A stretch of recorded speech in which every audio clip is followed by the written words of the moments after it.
क्या होती है सादगी? सादगी आंतरिक सुंदरता होती है जिसमें आप वही दिखते हैं जो आप होते हैं, वो नहीं जो आप दिखाना चाहते हैं।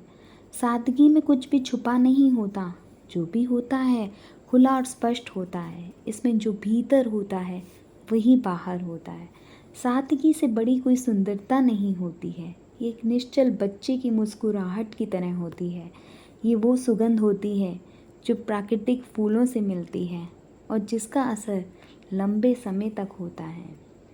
जिसके साथ भी आपको प्रेम हो जाता है वह आपके लिए सबसे सुंदर इंसान हो जाता है ना। यानी कि प्रेम में किसी को भी सुंदर बनाने की ताकत होती है।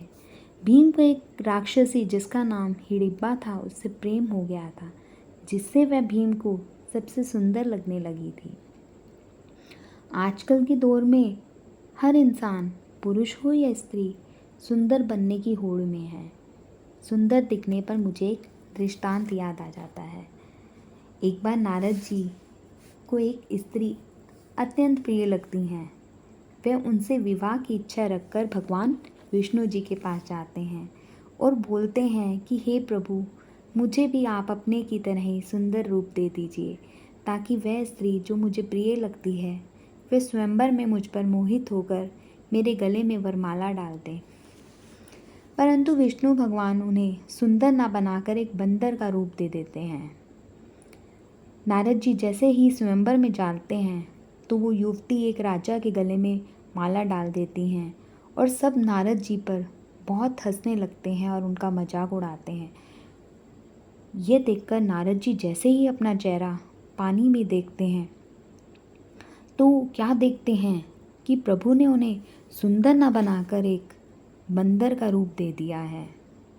तो नारद जी को विष्णु जी पर बहुत ही गुस्सा आता है और वो उन्हें श्राप भी दे देते हैं कि राम अवतार में उन्हें भी बंदर की मदद से ही अपनी पत्नी वापस प्राप्त होगी।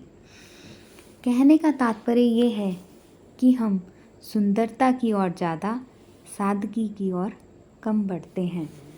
सुंदरता से बहुत ही जल्दी हमारे अंदर घमंड भी आ जाता है, लेकिन सादगी हमारा स्वभाव होती है। इस पर मुझे एक कहानी याद आ गई। एक बार श्री कृष्ण जी की पत्नी सत्यभामा को अपनी सुंदरता पर घमंड हो गया था। तब उनका घमंड दूर करने के लिए भगवान श्री कृष्ण ने हनुमान जी की सहायता ली और उन्हें अपने महल में बुलाया।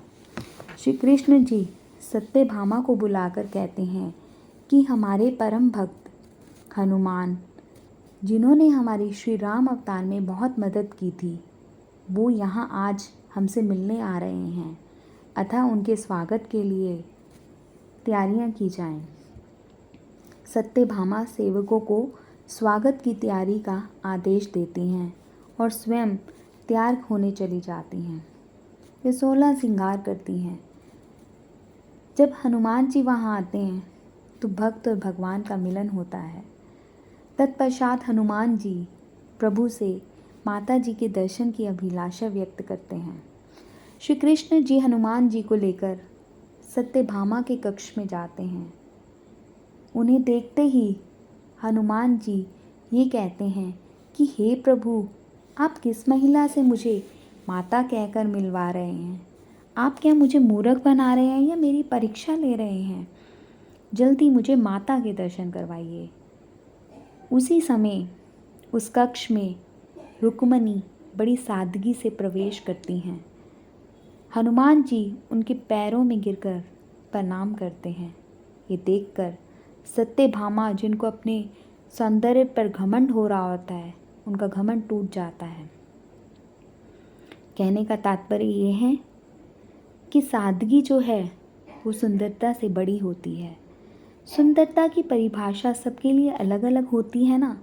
बाहरी सुंदरता तो तमाम आवरणों से भी प्राप्त की जा सकती है, लेकिन आंतरिक सुंदरता, जिसे हम मन की सुंदरता कहते हैं, वही असली सुंदरता होती है। सादगी जीवन में उतनी ही महत्वपूर्ण है जितना जीने के लिए पानी, वायु और भोजन। जहाँ सादगी है वहाँ किसी भी चीज़ की कमी नहीं होती है। इसलिए हम भी सादगी की तरफ बढ़ें, सुंदरता की तरफ नहीं।